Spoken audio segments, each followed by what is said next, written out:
की साथ हैरान कर देने वाली घटनाएं। अगर मैं तुमसे कहूं कि इस दुनिया में कुछ ऐसी घटनाएं हुई हैं जिनके सामने विज्ञान आज भी सिर झुकाए खड़ा है, तो क्या तुम यकीन करोगे? ये कहानियां किताब में नहीं मिलती, ये घटनाएं न्यूज में दबा दी गई। और कुछ ऐसी है जिनके गवाह आज भी जिंदा हैं लेकिन बोलने से डरते हैं।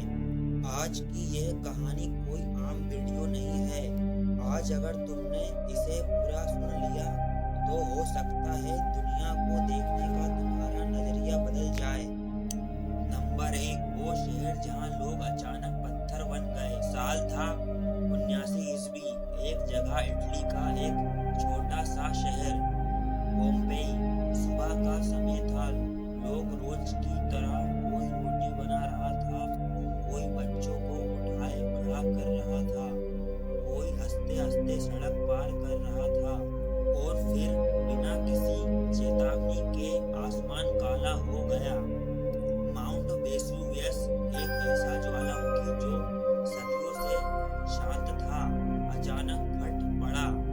इतनी तेज राख गिरी, इतनी गर्मी गैस निकली कि लोगों को भागने का एक सेकंड भी नहीं मिला। आज भी वैज्ञानिक उस शहर की खुदाई करते हैं तो उन्हें लोग मरते हुए हालत में जमे हुए मिलते हैं। कोई अपने चेहरे को ढांक रहा है, कोई बच्चों को बचाने की कोशिश में है, कोई घुटनों के बल गिरा हुआ। सवाल यह नहीं है कि वो मरे कैसे, सवाल ये है एक पूरा शहर एक पल में कैसे रुक गया। घटना 2, डायलॉग पास, जहां 9 लोग बिना वजह मरे। साल था 1959। रूस के बर्फीले पहाड़। 9 युवा ट्रेकर्स हंसते हुए एक सफर पर निकले। उनका आखिरी मैसेज था, सब ठीक है। लेकिन वो कभी वापस नहीं आए। जब महीनों बाद वो टीम पहुंची तो जो देखा उसने पुलिस, सेना और वैज्ञानिकों को भी चुप करा दिया। उनका टेंट अंदर से फटा हुआ था। कुछ लोग बर्फ में नंगे पांव भागते मिले। एक लड़की की जुबान गायब थी। सरकारी रिपोर्ट में लिखा गया, यानी कोई ऐसी ताकत जिसे समझाया नहीं जा सकता। आज 65 साल बाद भी डायलॉग पास में लोग रात को रुकने से डरते हैं। घटना 3, मेरी सेलेस्टे, वो जहाज जो जिंदा था लेकिन लोग गायब थे। समुद्र दुनिया की सबसे खामोश कब्रगाह है। यहाँ जो खो जाता है वो कभी पूरा नहीं मिलता। साल था 1872। अंटार्कटिका महासागर और एक जहाज मेरी सेलेस्टे। 4 दिसंबर की सुबह एक और जहाज ने समुद्र के बीचों बीच मेरी सेलेस्टे को देखा। वो चल रहा था, उसके पाल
समाचार वो पूरा गांव जो एक ही रात में गायब हो गया।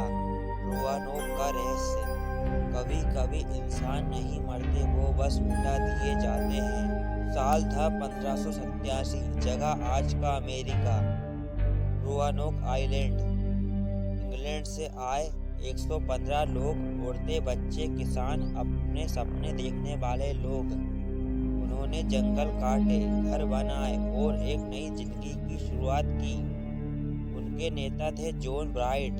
खाना कम पड़ने लगा और जॉन ब्राइट मदद लाने इंग्लैंड चला गया।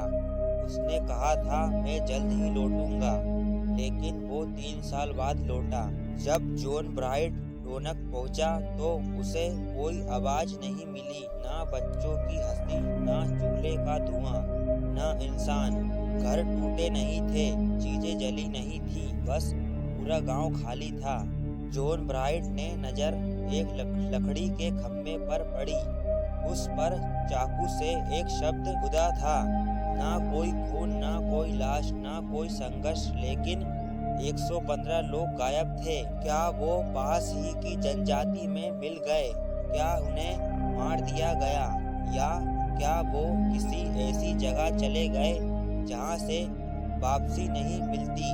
आज भी रोआनोक आइलैंड पर रात को लोग कहते हैं कभी कभी जंगल से बच्चों की आवाज आती है, लेकिन वहाँ कोई नहीं होता। इतिहास कहता है सब गायब हो गए, लेकिन सवाल यह है एक पूरा गांव बिना एक भी किसी निशान छोड़े कैसे गायब हो सकता है? घटना 5। जब आसमान से मौत गिरी और सरकार ने सच छुपा लिया। टुंगुस्का मिस्ट्री। कभी कभी खतरा जमीन से नहीं आसमान से आता है। तारीख थी 30 जून 1908। जगह रूस का सुंदर इलाका साइबेरिया। सुबह का समय था, लोग सो रहे थे, जंगल बिल्कुल शांत था और फिर आसमान में एक तेज रोशनी चमकी, इतनी तेज कि इंसानों को लगा सूरज जमीन पर गिर पड़ा है। कुछ ही सेकंड में आसमान फट गया।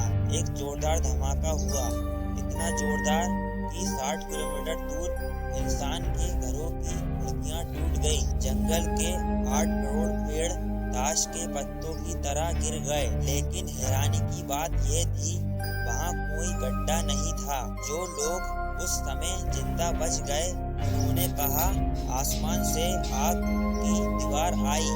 हवा इतनी तेज थी कि लोग कई किलोमीटर दूर फेंक दिए गए। कुछ लोग वहीं बेहोश हो गए।